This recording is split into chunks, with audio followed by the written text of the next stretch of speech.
Sahabat Bible Bee yang dikasihi Tuhan kita Yesus Kristus, apa kabar? Semoga saudara selalu dalam keadaan sehat dan selalu diberkati Tuhan. Saudara, hari ini saya ingin mengajak kita semua bersama-sama untuk mendengarkan sebuah kisah yang tidak semua orang mau lakukan, dan kisah itu tidak semua orang mau untuk membagikannya. Dan kita akan mendengarkan sebuah kesaksian dari seorang santri yang dulunya sangat taat, tetapi saat ini dia menjadi seseorang yang akhirnya mengambil keputusan yang sangat besar untuk percaya Tuhan Yesus sebagai Tuhan dan Juru Selamat dalam kehidupannya. Jadi mari kita bersama-sama saksikan, jangan di skip videonya, kita dengarkan sampai selesai agar kita betul-betul mengerti, memahami setiap isi kisah yang disampaikan, sehingga itu dapat memberkati kita semua dan kita bisa melihat bagaimana Roh Kudus bekerja dalam kehidupannya. Selamat menyaksikan, Tuhan Yesus memberkati kita semua. Ya, shalom semuanya teman-teman yang terkasih ya. Perkenalkan, nama saya Fajar Nugraha Pratama. Saya sekarang berusia 20 tahun lebih sedikit dan saya terlahir di Demak, Kotawali, Jawa Tengah. Ya, kalau teman-teman tidak tahu Demak itu wilayah mana, Demak itu adalah sebuah daerah yang di situ adalah kerajaan Islam tertua di Nusantara. Ya, nanti teman-teman bisa cek Demak Kotawali itu seperti apa. Nah, saya hidup sebagaimana layaknya orang-orang ya teman-teman. Saya lahir dari keluarga muslim, kakek nenek saya, bapak ibu saya muslim, saya juga muslim. Dan saya hidup sebagaimana teman-teman saya yang lain. Tibalah saya di waktu SMP ya. Saya sering sekali tadarus ya waktu SD. Saya sering masuk ke tempat belajar Al-Quran ya. Saya sering tadarus, sahur-sahur ya teman-teman. Saya sering mengikuti kegiatan-kegiatan yang seperti itu. Sampai di waktu SMP saya masuk ke dalam pondok pesantren ya. Saya waktu itu semakin membandel teman-teman, sehingga saya dimasukkan orang tua saya di pondok pesantren. Kurang lebih selama 3 tahun lamanya saya sekolah dan juga mondok di satu pondok pesantren di daerah Kalimantan Barat. Kenapa saya dipondokkan di situ teman-teman semuanya? Karena kalau saya dipondokkan di desa saya, di tempat saya mungkin bisa kabur dari pondok. Saya bisa lari, karena saya waktu itu bandel sekali saya dulu ya. Sampai saya dipondokkan di daerah yang jauh di Kalimantan Barat sana, Kabupaten Ketapang. Ya, saya pesantren di sana kurang lebih 3 tahun. Banyak hal-hal yang saya pelajari ya, mulai dari kegiatan saya jam 3 sudah sholat tahajud, terus tadarus sampai subuh kemudian bersih-bersih, subuh sholat, terus kemudian mengaji sebentar, terus bersih-bersih, sekolah, jam 12 sholat, terus istirahat sampai jam 3 sholat, jam 3 olahraga, terus setelah jam 3 asar, sholat maghrib, setelah sholat maghrib saya mengaji lagi, kemudian isya saya mengaji kitab-kitab ya. Ada beberapa kitab seperti Murad Awamil, Qurratul Uyun, Fathul Izar, dan Tijan Durori, dan masih banyak lagi. Nah, sampai di suatu titik teman-teman, setelah saya lulus dari pondok situ, saya menjadi seorang yang taat ya. Saya mengerti tentang sholat. Dan dulu di pondok saya pernah mengikuti sebuah lomba ya. Lomba ini namanya MTQ atau Musabakoh Tilawatil Quran. Apa maksudnya? Maksud dari lomba itu adalah ketika misalnya kita membacakan kitab suci, kalau biasa itu seperti ini misalnya, contohnya Bismillahirrahmanirrahim. Tapi kalau ditartilkan menjadi begini teman-teman. Bismillahirrahmanirrahim. Kira-kira seperti itu. Jadi kita membacakannya dengan lantunan yang indah ya. Seperti itu.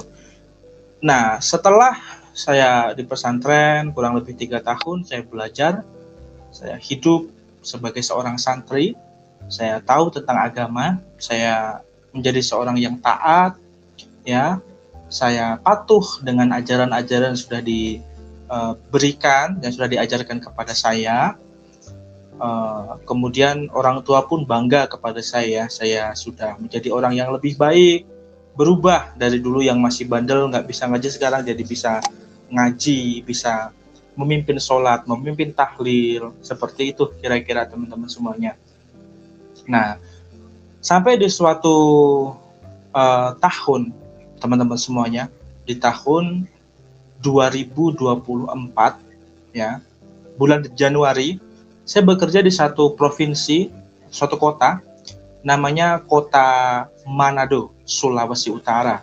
Nah, saya bekerja sebagai admin perkantoran, teman-teman, dan pada waktu itu saya dapat kontrak kerja itu 1 tahun.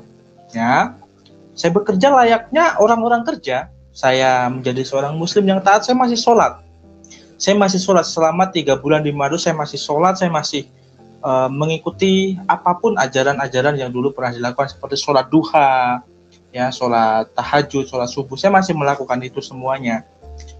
Nah, sampai suatu ketika, teman-teman, saya melihat, ya, orang-orang yang keluar dari gereja. Karena pada waktu itu setiap hari Minggu pasti saya jalan-jalan, ya, dan orang-orang di Manado kan mayoritas Kristen. Saya melihat orang-orang keluar dari gereja, saya dalam hati saya tuh, kalau bahasa Jawa tuh batin. Batin itu apa ya? Memendam suatu yang pengen diungkapkan. Nah, yang saya pendam waktu itu adalah, saya tuh berpikir gini, orang Kristen kok setiap pulang gereja kok wajahnya cerah, seneng, happy, enjoy, gitu ya, nyeger, seger gitu loh teman-teman, seger. Terus saya tuh teringat dengan omongan-omongan yang dulu pernah saya dengar, ya, sampai masuk ke pikiran saya bahwa orang Kristen di gereja tuh nyembah patung, nyembah Isa, nyembah manusia, nyembah nabi yang bernama Isa, menyembah yang selain Allah, pokoknya orang kafir, ya, menyembah tiang salib dan lain sebagainya, di gereja jingkrak-jingkrak. Saya mendapatkan itu dulu. Jadi saya terpikirkan, padahal kan orang Kristen di gereja kan dulu kayak gitu, kok dia bisa senang, sukacita? Apa yang didapatkan sih sama orang-orang Kristen di gereja ini? Nah, saya itu tipikal orang yang seperti Rasul Thomas, teman-teman. Kalau belum aku raba, aku belum percaya. Ya, nanti teman-teman kalau tahu kisah Rasul Thomas, ya, yang dia kalau belum menjamah Tuhan Yesus dia belum percaya. Saya seperti itu. Saya berpikir, kalau aku belum masuk ke gereja, aku belum percaya, aku belum yakin. Gak yakin aku. Tibalah di bulan 6, teman-teman semuanya. Di bulan 6, saya mencoba untuk membuka rasa penasaran saya, dan saya datang ke gereja. Jadi, saya punya rekan kerja, dia seorang Kristen, dan kemudian saya bilang sama teman saya bilang begini, bro, kita mau ikut pangana. Ini bahasa Manado ya teman-teman. Kita mau ikut pangana ke gereja. Kita penasaran dengan apa ibadah. Artinya saya mau ikut kamu ke gereja. Saya penasaran dengan apa yang kalian lakukan di gereja. Ibadah seperti apa yang kalian lakukan. Saya bilang saya penasaran. Nah, akhirnya teman-teman semuanya, si teman saya tadi bilang, serius kamu kan bukannya orang Islam, kamu kan bukannya santri. Nanti kalau kamu dimarahin bagaimana? Saya bilang, enggak, saya mau ke gereja. Enggak ada yang tahu kok, aku bilang begitu kan. Akhirnya teman saya bilang, ya sudah, kalau mau ke gereja, besok minggu kita ke gereja. Terus saya tanya lagi, tadi di gereja ditanya KTP, ditanya identitas, ditanya bagaimana enggak. Karena KTP saya Muslim. Sampai hari ini KTP saya pun Muslim. Bagaimana ini? Ya kan? Terus saya mikir, wah ini kalau ditanya-tanya terus ditolak gimana? Malu kan saya. Tapi kata teman saya, udah jangan, nggak ada yang kayak gitu, kamu ikut aku aja. Tibalah saya mengikut dengan teman saya karena rasa penasaran ya teman-teman. Saya datang ke gereja. Saya bergereja di gereja Gedung Juang 45 Manado, di gereja Tiberias. Ya, gereja Tiberias Manado, Gedung Juang 45. Datang ke gereja, saya duduk di kursi nomor 3 dari depan mimbar, saya mengikuti ya, seperti praise ya, tepuk tangan saya mengikuti. Saya senang lihatnya kok damai. Saya sudah di situ saya sudah merasakan damai, senang, seger gitu ya. Seger, loncat-loncat, bertepuk tangan, memuji Tuhan, saya senang. Tibalah di waktu penyembahan. Ya, di waktu penyembahan teman-teman semuanya. Pada waktu itu saya di Manado itu sudah sering dengar lagu rohani. Tetapi lagu rohani itu mati. Kenapa mati? Lagu itu tidak punya kuasa karena orang lagi mabuk putar lagu rohani, orang lagi main judi putar lagu rohani. Itu yang saya lihat begitu. Jadi saya lihat nggak pas ya. Tapi setelah saya datang ke gereja waktu penyembahan ya, jadi WL worship leader di situ tuh menyanyikan begini teman-teman. Ada beberapa lagu, cuman satu lagu ini yang saya ingat teman-teman semuanya. Lagunya begini. Ku telah mati dan tinggalkan cara hidupku yang lama. Di situ saya mendapatkan hadirat Allah. Saya mendapatkan hadirat Tuhan yang sungguh-sungguh tidak pernah saya dapatkan sebelumnya. Di waktu lagu itu dinyanyikan, saya yang seharusnya di gereja duduk, itu saya tersungkur. Kaki saya, teman-teman semuanya, itu rebah atau lutut saya itu menyentuh ke lantai. Saya rebah. Dan saya mengangkat tangan saya mengikuti lagu itu, saya menangis di situ. Saya di situ mengalami sungguh-sungguh perjumpaan dengan Allah. Saya mengalami sungguh-sungguh perjumpaan dengan Tuhan yang hidup. Saya mengangkat tangan saya dan di alam bawah sadar saya melihat Yesus Kristus memegang tangan saya sambil tersenyum. Dia tidak ngomong apa-apa, teman-teman. Dia cuma tersenyum. Di situ saya makin menangis. Dan saya merasa, saya teringat akan semua dosa-dosa yang sudah saya lakukan dulu. Saya pernah mabuk, saya pernah main judi online, saya pernah melakukan hal-hal yang tidak berkenan di hati Tuhan. Saya mengingat Tuhan, saya sampai hampir bersujud. Saya sudah nggak kuat lagi untuk duduk. Saya menangis di situ. Sampai pada waktu itu saya bilang begini dalam hati saya. Saya merasa ketika saya bergereja, saya beribadah, saya sedang menyembah kepada Allah yang hidup. Maksudnya apa? Maksud saya adalah ketika saya menyembah, ada feedback. Ada feedback atau ada hal-hal yang saya itu belum pernah dapat. Ada suara timbal balik. Tidak seperti hampa, seperti kita berdoa tapi seperti kita doa sendiri, nggak ada yang menjawab, nggak ada yang merespon. Ya, jadi saya memiliki feedback waktu saya ke gereja. Sampai saya berpikir waktu saya setelah ibadah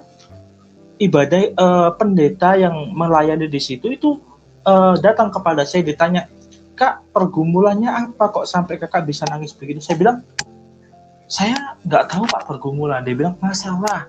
"Oh, masalah sih nggak punya masalah Pak. Saya ini cuma orang Muslim yang saya iseng-iseng saja datang ke gereja." Nah kemudian pendeta itu bilang, "Oh haleluya, puji Tuhan, Roh Kudus menjamah kakak di sini." Dalam hati saya, Roh Kudus itu apa? Kemudian saya didoakan sama pendeta, dikasih minyak urapan, saya didoakan. Setelah itu saya pulang, saya bawa roti perjamuan sama anggur perjamuan sama minyak urapan, saya pulang ke kos. Saya terus berpikir, teman-teman, saya berpikir bahwa loh, iki opo? Aku tadi ke gereja cuma mau memastikan bahwa yang dilakukan orang Kristen itu salah, nggak betul. Aku yang betul gitu loh. Kok aku bisa nangis di situ dan aku bisa mendapatkan kenyamanan hadirat Tuhan yang tidak pernah aku dapatkan di ibadah-ibadah sebelumnya. Seperti itu. Nah, terus saya coba makan tuh roti, saya minum anggur perjamuan, saya ikuti, saya masih ingat yang dibacakan, inilah tubuh Tuhan Yesus Kristus. Saya makan, saya minum, inilah darah Yesus Kristus yang tertumpah di atas kayu salib. Saya minum. Saya masih penasaran ini sebenarnya apa begitu ya. Kemudian saya cari tahu lewat sosial media, lebih tepatnya YouTube, teman-teman semuanya. Kemudian saya cari tahu, ini maksudnya perjamuan kudus itu apa? Oh, maksudnya adalah dulu ketika Yesus sebelum disalibkan, dia berkata, inilah tubuhku yang diserahkan untuk pengampunan bagi kamu semua. Inilah darahku yang tertumpah, yang dimateraikan sebagai perjanjian baru dan yang kekal. Oh, jadi begini. Kemudian saya belajar juga tentang pemahaman Allah Tritunggal. Waktu itu saya kaget. Loh, kok orang Kristen doa Allah? Kok orang Kristen kok punya Allah? Dulu kan saya menyebutnya Allah ya teman-teman, bukan Allah ya. Kok orang Kristen kok punya Allah? Kok Allah kok punya anak? Kok Allah kok punya roh kudus? Ya, saya sampai mikir, wah ini sesat ini, orang Kristen masa Allah kok punya anak? Setelah saya belajar teman-teman, bahwa anak Allah yang dimaksud itu bukan berarti Allah itu menikah terus punya anak, tetapi hubungan relasi antara Bapa di surga dan Tuhan Yesus seperti Bapa dan anak. Firman Bapa dan Bapa di surga. Nah, jadi setelah saya belajar, oh, jadi begini.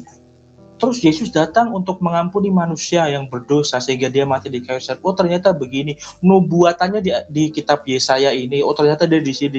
Saya belajar. Saya beli Alkitab, saya belajar di YouTube, saya coba buka hati saya dan saya ngomong sama Tuhan. Saya ngomong, Tuhan, kalau memang kekristenan ini yang benar, yang daripada Tuhan yang benar, tolong tuntun saya supaya saya mengerti. Karena pada waktu itu saya masih ragu-ragu, saya masih setengah-setengah. Ya, teman-teman. Nah, kemudian saya lanjut belajar lagi, saya buka, saya baca-baca, ya kan? Dan saya menemukan bahwa Yesus berkata begini, Akulah kebangkitan dan hidup. Barang siapa percaya kepadaku, dia akan hidup walaupun dia sudah mati. Wow.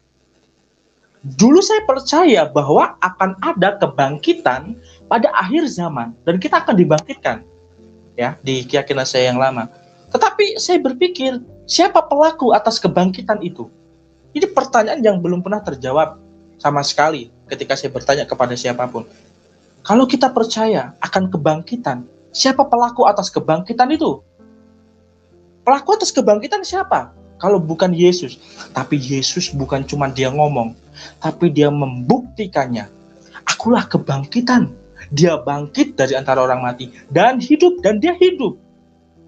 Ya, kemudian Yesus berkata dalam Yohanes pasal 10 ayat ke-28, Aku memberikan hidup yang kekal kepada mereka dan mereka pasti tidak akan binasa. So, teman-teman, pada waktu itu saya tergoncang iman saya karena saya berpikir, ketika saya baca ayat lagi, ada satu ayat yang berkata begini, barang siapa percaya kepadaku, dia akan hidup walaupun dia sudah mati.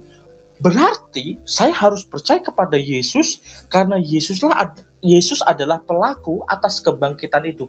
Dia bukan hanya omong kosong. Jadi dia bukan cuma ngomong aku ini Tuhan, nanti kalau kamu percaya sama aku, kamu akan kubangkitkan. Enggak, tapi Yesus pelaku dari kebangkitan itu. Sejarah mencatat, Alkitab mencatat. Lalu kurang bukti apa lagi?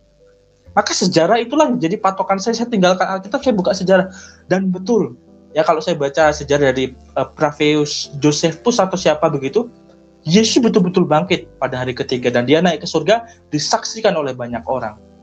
Ya, 2000 tahun yang lalu.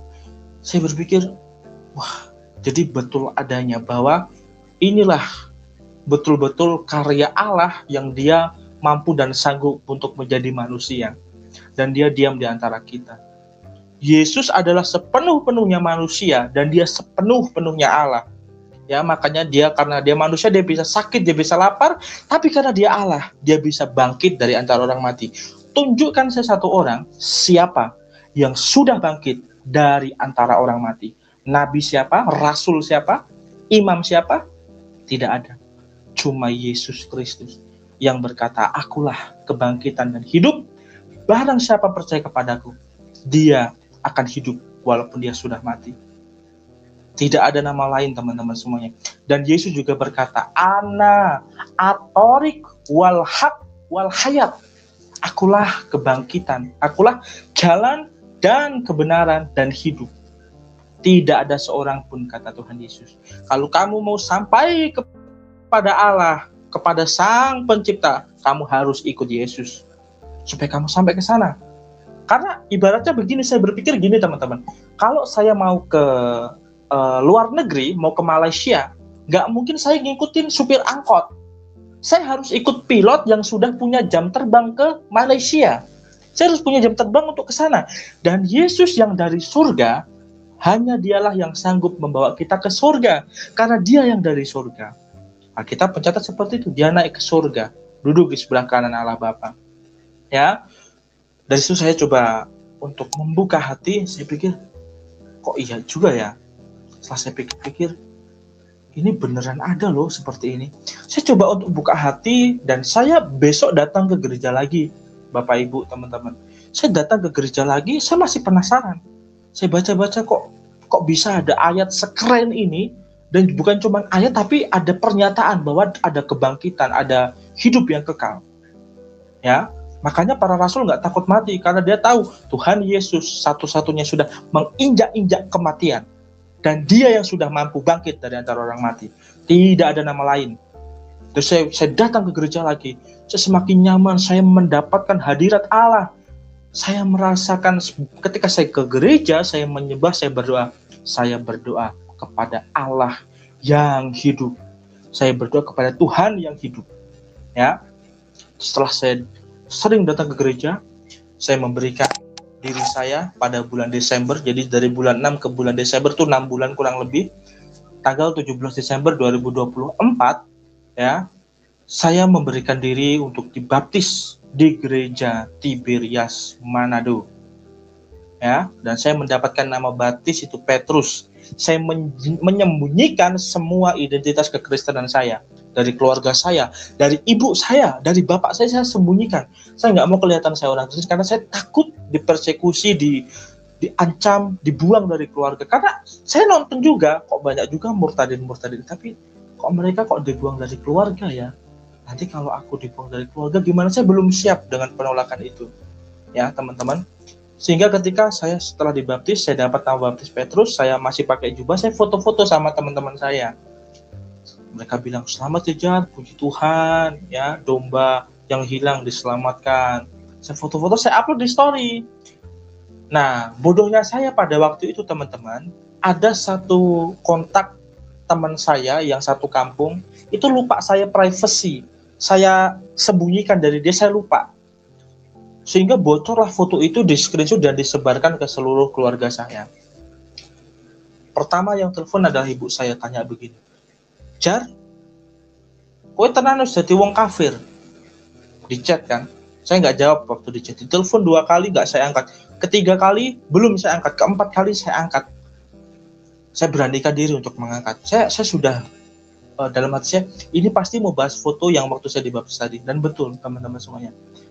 Ketika beliau telepon, saya bilang begini, Assalamualaikum Bu. Wis ora usah assalamualaikum, aku ibu saya bilang begitu. Ya, dengan berat hati saya bilang, ya Bu, saya sudah dibaptis, aku sudah jadi orang Kristen. Aku minta maaf. Ya. Setelah itu bapak saya makin marah-marah, teman. Jadi HP diambil sama bapak saya. Kemudian bapak saya bilang, sempet kowe balik neng omah, kamu pulang ke rumah, tak penggal dasmu, tak potong kepalamu. Itu kalau bahasa Indonesia begitu. Sehingga waktu itu saya kontrak 1 tahun, Desember setelah dibaptis, saya habis kontrak, saya nggak punya kerjaan, saya nggak bisa pulang ke rumah. Bahkan saya ingat satu pernyataan ibu yang bilang begini kepada saya. Ibu bilang begini, sekarang kamu pergi, jangan kembali ke rumah ini. Kami mau lihat Yesus kasih kamu makan apa? Setelah saya coba renungkan kata-kata itu, saya waktu awal-awal minder teman-teman. Saya mau kembali lagi ke agama saya yang lama karena saya belum siap untuk memikul salib Tuhan. Saya belum siap menghadapi segala persekusi, cobaan yang diberikan oleh Tuhan kepada saya untuk memikul salibnya. Saya berpikir apa aku balik lagi aja ya. Tetapi pada waktu itu begini teman-teman semuanya. Saya mendapatkan satu ayat begini. Di dalam Injil Lukas dikatakan bahwa jikalau bapamu yang jahat, kamu minta roti nggak mungkin dikasih kalajengking, apalagi bapakmu yang di surga. Saya berpikir, saya punya bapa di surga, saya kenapa harus khawatir? Apa yang perlu saya khawatirkan? Akhirnya saya melangkah dengan iman. Saya melangkah dengan saya percaya Tuhan Yesus. Dulu engkau sanggup melakukan mukjizat, memberi makan 5.000 orang. Hanya dengan 5 roti dan 2 ikan. Maka siapakah aku Tuhan? Tidak mungkin engkau tidak bisa memberikan aku makan. Engkau Tuhan yang sama, yang dulu disembah oleh para manusia, dan engkau Tuhan yang sama yang saya sembah hari ini. Saya punya iman kepada Tuhan yang besar. Saya melangkah dengan saya mencari pekerjaan baru di pertambangan di daerah Sulawesi Tengah. Sudah di Manado, Sulawesi Utara, pindah ke Sulawesi Tengah mencari pekerjaan. Karena saya pulang udah nggak bisa, kerjaan sudah nggak ada. Uang itu saya kirim ke rumah semua. Saya punya pegangan pas-pasan. Saya pikul salib Tuhan. Saya berjalan dengan iman. Sampai di suatu hari, gajian itu kurang 3 hari, teman-teman. Kurang 3 hari gajian. Saya udah nggak ada uang lagi. Betul-betul nggak ada uang dan cuma punya HP untuk komunikasi. Gajian kurang 3 hari. Di sana nggak ada yang mau dipinjemin, saya nggak kenal siapa-siapa. Ya, sampai tiba pada waktu itu, teman-teman semuanya, saya pada waktu itu nggak bisa makan dari pagi berangkat kerja sampai siang, sampai sore, sampai malam saya nggak bisa makan. Tuhan saksi berkata saya. Kemudian ada ibu-ibu yang saya biasa beli nasi kuningnya itu ngasih nasi kotak kepada saya. Dia bilang, "Dek, ini dimakan." Saya langsung, Tuhan, saya nggak jadi mati. Malam hari ini saya nggak jadi mati. Saya makan nasi itu dengan tangan gemeter. Saya makan nasi itu dan puji Tuhan, saya kenyang, bisa kenyang dari malam itu sampai pagi. Terus saya mikir, aku akan gadekan HP ini untuk makan aku 2 hari sampai aku gajian. Saya ngomong, Tuhan, aku udah nggak ada apa-apa. Aku cuma punya HP. HP itu saya pakai buat saat teduh. Saya pakai buat dengar lagu pujian, buat menyembah Tuhan dengan lagu yang ada di HP. Tapi akhirnya saya bilang, Tuhan, ini HP mau aku gade buat makan. Saya gadekan HP itu kepada ibu warung. Saya bilang, Bu, ini saya ada HP. Saya akan gade HP ini. Tolong berikan saya makan 2 hari saja. Sampai saya gajian nanti saya ganti. Saya bilang begitu sama ibu warung. Tahu ibu warung itu bilang apa, teman-teman? Ibu warung itu bilang begini, Dek, ini bawa aja. Kalau cuma makan 2 hari, nggak apa-apa. Kami utangin kamu makan 2 hari, tapi nanti dibayar. Puji Tuhan, teman-teman. HP itu bisa saya pakai buat saat teduh, saya pakai buat komunikasi, dan saya bisa makan sampai gajian. Dari gajian itu saya punya pegangan. Dan saya kemarin waktu gajian itu saya belikan jajanan buat anak-anak sekolah minggu. Saya bernazar sama Tuhan. Tuhan, kalau saya sampai bisa masih hidup sampai gajian ini, saya akan berikan sebagian gajian saya untuk belikan jajan kepada adik-adik sekolah minggu. Saya berikan jajan kepada mereka, saya memberikan persembahan, syukur kepada Tuhan di gereja, karena Tuhan selalu menyertai saya, teman-teman. Saya mungkin dibiarkan lapar, tapi nggak sampai saya mati pada waktu itu. Bayangkan teman-teman, pagi, siang, sore, malam saya nggak makan. Dan saya kerja. Ya, saya kerja pada waktu itu. Setelah dari situ, ya, merangkak dari pertambangan itu, saya dipecat dari pekerjaan. Gara-gara apa? Gara-gara saya bersaksi di satu channel. Ya, waktu itu saya sering main TikTok, saya mendapatkan channel Apologet Kristen. Ya, namanya Edis TV. Saya bersaksi di situ. Saya dipecat dari pekerjaan gara-gara ketahuan saya adalah seorang mustadid. Saya dipecat sama atasan saya. Saya keluar dengan iman. Saya dalam hati saya, Tuhan, saya cuma bersaksi apa adanya, kok saya bisa dipecat. Saya juga nggak menjelek-jelekkan agama yang lama, saya cuma mau menyaksikan kebaikan Tuhan, kok saya dipecat. Tapi it's okay, saya melangkah dengan iman, saya mencari pekerjaan baru, sampai sudah lelah saya bekerja untuk dunia, ya, ibu saya telepon, ya, tiba-tiba telepon, saya bergumul, saya ngomong sama Tuhan, Tuhan, aku tuh mau keluargaku tuh baik-baik lagi. Kalau Tuhan nggak kasih berkat cukup atau berkecukupan, saya nggak apa-apa Tuhan, yang penting saya balik lagi. Karena yang orang-orang dari orang tua saya, saudara saya itu bilang gini, kamu Kristen dibayar berapa? Masuk Kristen dibayar, dikasih apa? Kamu sudah jadi orang kaya belum? Sudah jadi orang Kristen? Mana ada jadi orang kaya? Semakin menderita, semakin sampai nggak bisa makan gara-gara jadi orang Kristen. Kok bisa mereka ngomong, kamu jadi orang Kristen dikasih uang berapa? Nggak ada. Nggak ada, teman-teman. Sama sekali nggak ada. Ya. Malah saya harus memberikan perpuluhan ke gereja karena Tuhan ngertai saya. Saya berikan persembahan ke gereja. Ya, bukan saya yang dapat uang. Nggak ada, Bapak Ibu semuanya. Sama sekali. Tuhan saksi perkataan saya. Ya. Tapi kalau saya masih hidup sampai hari ini, semua karena penyertaan Tuhan. Ya.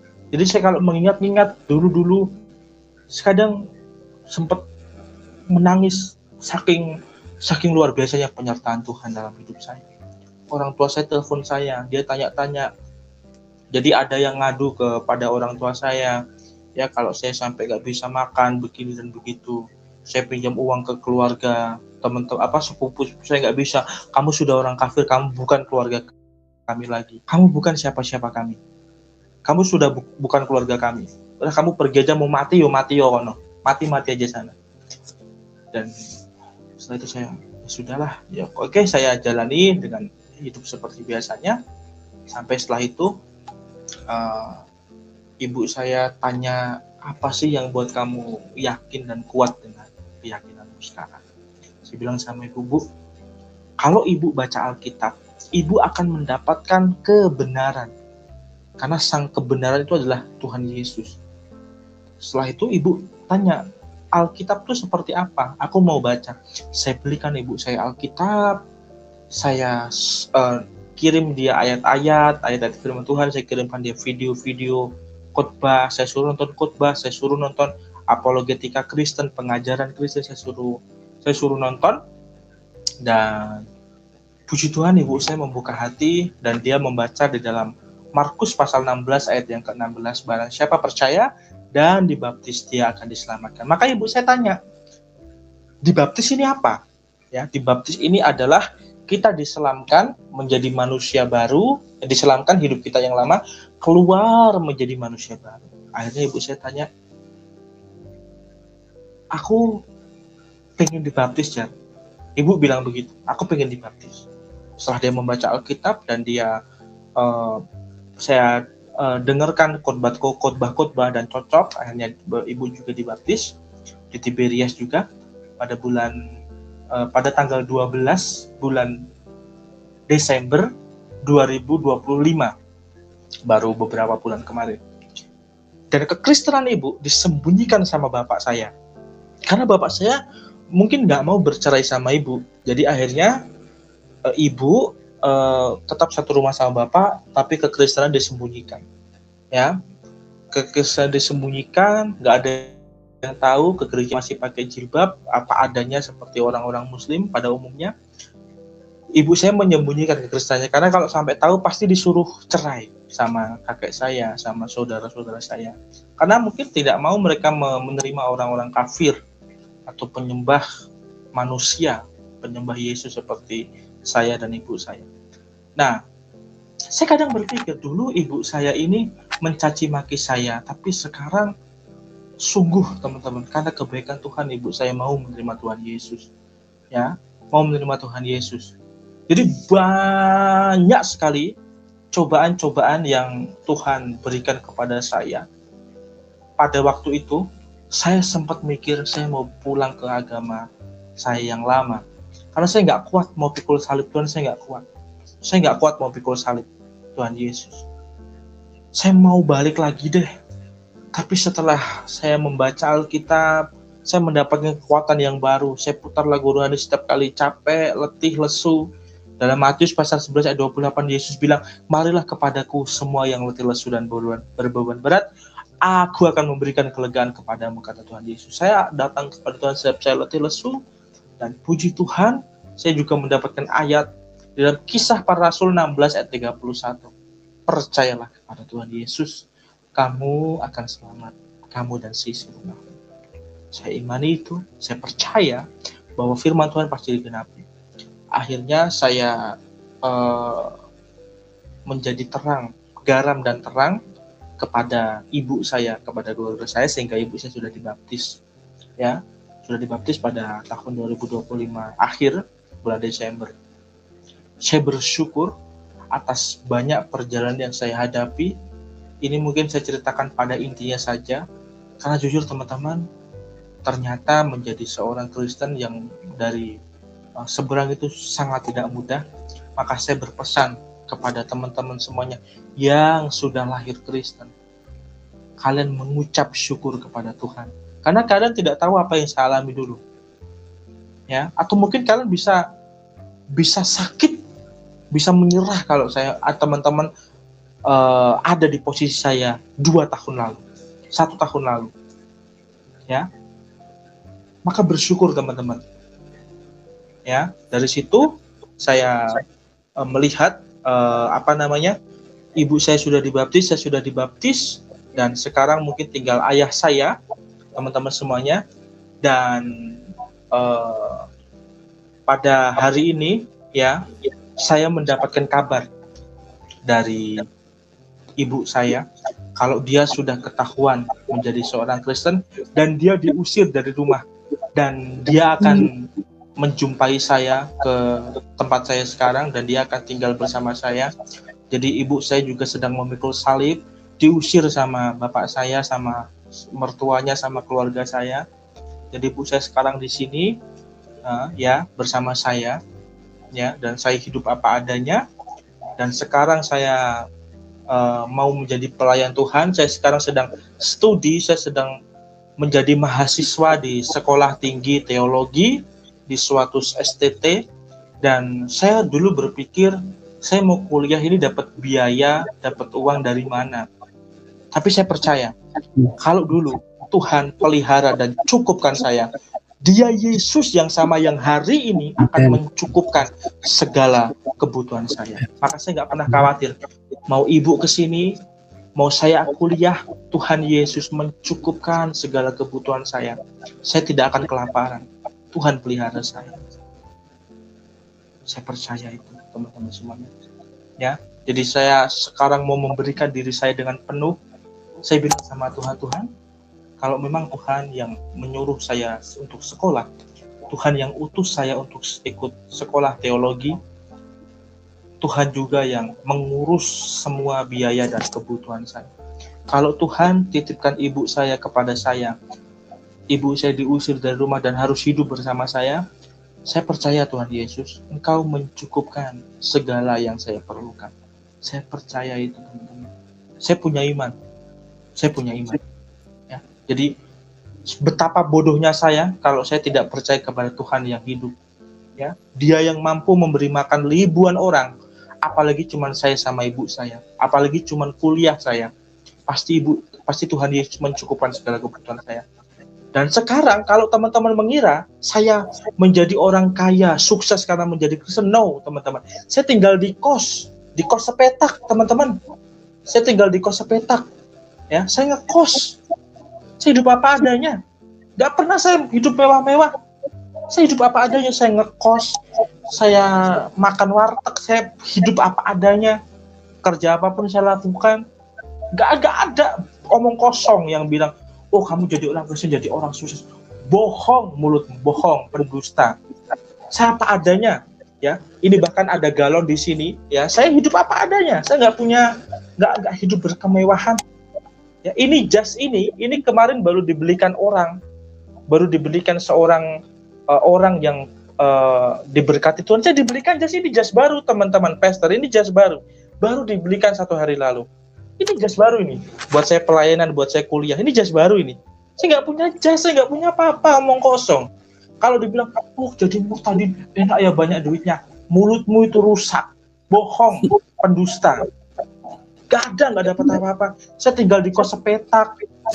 Saya apa-apa diberkati oleh orang-orang, ya Tuhan melalui orang itu. Saya kemarin diundang, Fajar, kamu datang ke sini ya, kita belanja. Saya dibelikan kemeja, dibelikan celana, dibelikan jas, ya. Saya dibelikan jas untuk ke gereja, pelayanan. Dan saya bersyukur. Saya nggak pernah mengharapkan aku jadi murtadin lah biar dapat duit, nggak ada sama sekali, ya. Karena saya percaya dulu 2000 tahun yang lalu dia mampu mengenyangkan 5.000 orang, apalagi cuma saya seorang diri. You know, kamu tidak punya alasan apapun untuk menolak Yesus. Kamu menolak Yesus karena kamu sombong. Ya, kalau yang ditakutkan manusia adalah kematian dan yang diinginkan manusia adalah hidup, lalu alasan apa kamu menolak Yesus? Dialah satu-satunya pribadi yang berani mengatakan, akulah kebangkitan dan hidup. Aku memberikan hidup yang kekal kepada mereka yang percaya kepadaku dan mereka tidak akan binasa sampai selama-lamanya. Tidak lain kalau kamu tidak percaya kepada Yesus. Semua karena kesombonganmu. Karena kamu sombong. Kalau kamu melihat karya keselamatan Allah, ya, karena Dia mengasihi dunia dan manusia, Dia memberikan anaknya yang tunggal, Yesus Kristus namanya, menjadi pengganti bagi kita semua. Ya, kalau kamu masih menolak Dia, ya, maka kamu akan mati dalam dosamu. Yesus berkata, jikalau kamu tidak percaya bahwa akulah Dia, kamu akan mati dalam dosamu. So, teman-teman, kalau kamu mau selamat, kamu butuh juru selamat. Tapi kalau kamu mau masuk ke lautan kekal, ya, maka kamu terserah, tidak usah kamu percaya kepada Yesus. Tapi karena saya mau selamat, ibu saya mau selamat. Saya bilang sama ibu, Bu, nggak apa-apa kamu diusir dari rumah. Saya mendengar telepon, kakek saya bilang gini, wes, lu ngomong, pergi sana. Kamu ikut anakmu yang bajingan, yang kafir itu sana. Kamu pergi. Kami nggak mau punya menantu kafir kayak gitu. Ya, kakek saya bilang begitu. Saya nggak mau punya keluarga kafir. Kamu cerai, pergi. Dan saya sedang menanti-nanti ibu saya untuk datang di sini. Ya, kalau ada kebaikan Tuhan, saya akan undang ibu saya untuk bersaksi dimanapun. Ya, karena saya bilang, Bu, jangan takut. Yesaya 41 ayat 10, jangan takut sebab aku menyertai engkau. Jangan bimbang sebab aku ini Allahmu. Ya, Tuhan bilang aku akan memegang tangan kananmu. Dengan tangan kananku yang membawa kemenangan. Saya percaya ketika saya beriman, saya menjadi pemenang. Saya jadi kepala bukan jadi ekor. Ya, maka jangan pernah berpikir orang murtad karena cari duit. Nggak ada. Ya, kalau Pastor Muhammad Rusdi izinkan sepil kos-kosan saya, kalian akan nangis lihat teman-teman. Ya, kos-kosan sepetak, itu alat olahraga segala macam di pintu, apa adanya. Ya, nggak ada apa yang saya bawa apa, nggak ada. Ya, nggak ada teman-teman. Ya, nggak ada. Ya, saya di sini bawa iman dengan Tuhan. Ya, saya hidup, saya bilang Tuhan, kalau Tuhan menyertai saya, pasti saya akan lulus dalam sekolah teologi saya. Tuhan biayai semuanya. Ya. Bahkan sekarang saya belum bayar uang kuliah, tapi saya percaya suatu saat nanti saya pasti akan mendapatkan berkat untuk saya bayar uang kuliah saya bayar sekolah teologi saya. Saya percaya itu. Saya punya iman. Ya. Bagiku hidup untuk Kristus dan mati adalah keuntungan. So, oleh karena itu teman-teman, karena saya sudah dipilih Tuhan, saya akan bersaksi dimanapun Tuhan tempatkan. Saya tidak peduli kalian mau mengecam apa, mau ngomongin apa tentang saya, wong kalian gak kasih makan saya, yang kasih saya makan adalah Yesus. Lalu kenapa saya harus peduli dengan omongan kalian? Gak ada. Ya, omongan kalian hanya omong kosong. Ya, kalian hanya orang yang akan binasa kalau kalian menolak Yesus. Tidak ada, teman-teman. So, mari, ya. Saya adalah orang yang pernah di pesantren selama 3 tahun. Saya hidup di Demak Kota Wali. Saya berziarah ke makam Sunan Kalijogo. Saya berziarah ke Masjid Agung Demak. Saya menjadi seorang santri, seorang Islam yang taat. Ya, tetapi Tuhan Yesus memilih saya. Maka oleh sebab itu saya mau teman-teman, mari cari tahu siapa Yesus, ya. Karena kalau kamu mau selamat, sekali lagi kamu butuh juru selamat. Dan puji Tuhan, setelah saya kemarin kesaksian di podcast, banyak teman-teman murtadin yang speak up, Kak, saya juga dari seberang, saya cucunya ulama ini, saya cucunya ini, dan saya bikinkan grup orang percaya. Dan puji Tuhan ada 21 orang percaya dalam grup saya. Dan kita saling membimbing, membina, kita saling menasihati, saling menguatkan, sehingga kita percaya kita akan terus bertumbuh bersama-sama sampai Yesus Kristus datang kedua kalinya.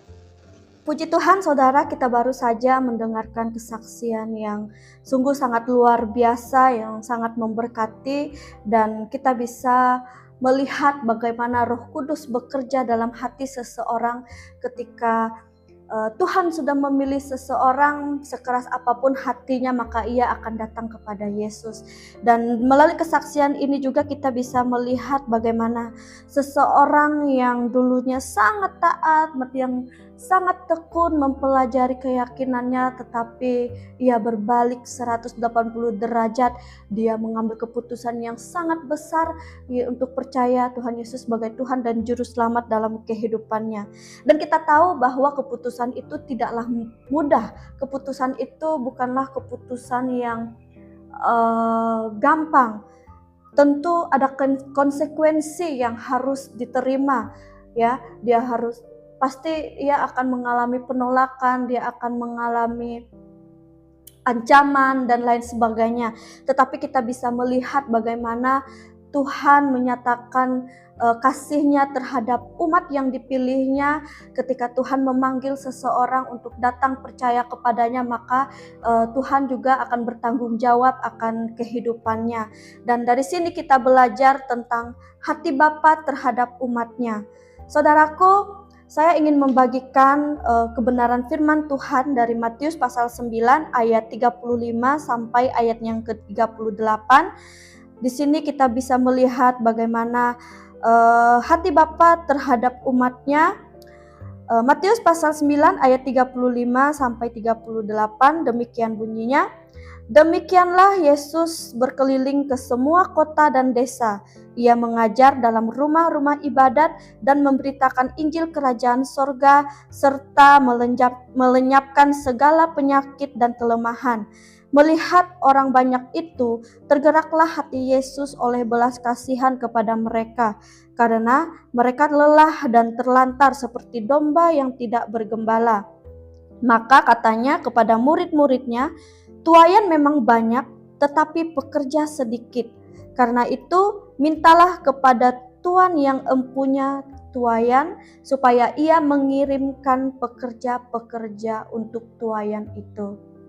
Saudaraku yang dikasihi Tuhan, melalui kesaksian pemuda ini kita bisa belajar bahwa ketika seseorang memilih untuk percaya kepada Tuhan Yesus, tentu ada konsekuensi yang harus dia terima, tetapi kita bisa melihat bagaimana keberaniannya untuk menyampaikan kasih Yesus terhadap dirinya, bagaimana dia berani menyampaikan imannya kepada Tuhan Yesus kepada orang lain. Ketika kita melihat dia bersaksi, tentu dia akan memikirkan banyak hal tentang dirinya, tetapi kita bisa melihat bagaimana dia dengan berani menyatakan kebaikan Tuhan dalam kehidupannya, bagaimana proses yang ia alami ketika dia percaya kepada Tuhan Yesus, ketika dia mengalami begitu banyak tantangan dalam kehidupannya. Kita patut mengapresiasi itu dan kita patut bersyukur ketika orang yang dipilih Tuhan, ia berani menyaksikan kebaikan Tuhan, ia berani bersaksi kepada banyak orang. Dan kita tahu ketika dia bersaksi itu bukan hanya 1-2 orang yang melihat, tentu seluruh semua orang, banyak orang akan mengenal, akan mengetahuinya seperti itu ya. Tetapi kita bisa melihat bagaimana kita bisa belajar tentang hati Bapa terhadap umatnya dari Matius pasal 9 ayat sampai 38 yang kita baru saja kita dengarkan. Di sini menggambarkan Yesus yang tergerak oleh belas kasihan yang begitu dalam melihat orang yang banyak yang lelah, terlantar, putus asa seperti domba tanpa gembala. Ini menunjukkan hati Yesus yang peduli pada kondisi fisik dan rohani manusia. Dan kita bisa melihat di ayat yang ke-36 ini, tergeraklah hatinya oleh belas kasihan. Ini menunjukkan bagaimana emosi yang sangat kuat dari dalam hati Yesus, bukan sekedar kasihan biasa ya, tetapi ada dorongan untuk bertindak. Dan di sini kita bisa melihat, kita bisa belajar bahwa kita sebagai orang percaya, bukan hanya kita percaya, ya Tuhan saya percaya, tetapi kita tidak melakukan apa-apa. Jadi kita hanya menyimpan berkat Tuhan itu hanya untuk diri kita sendiri. Tetapi kita bisa belajar dari Tuhan Yesus sendiri, bagaimana ia melihat orang banyak itu, dia mengalami emosi yang begitu dalam, dan tergeraklah hati Yesus oleh belas kasihan kepada mereka karena mereka lelah dan terlantar seperti domba-domba yang terhilang.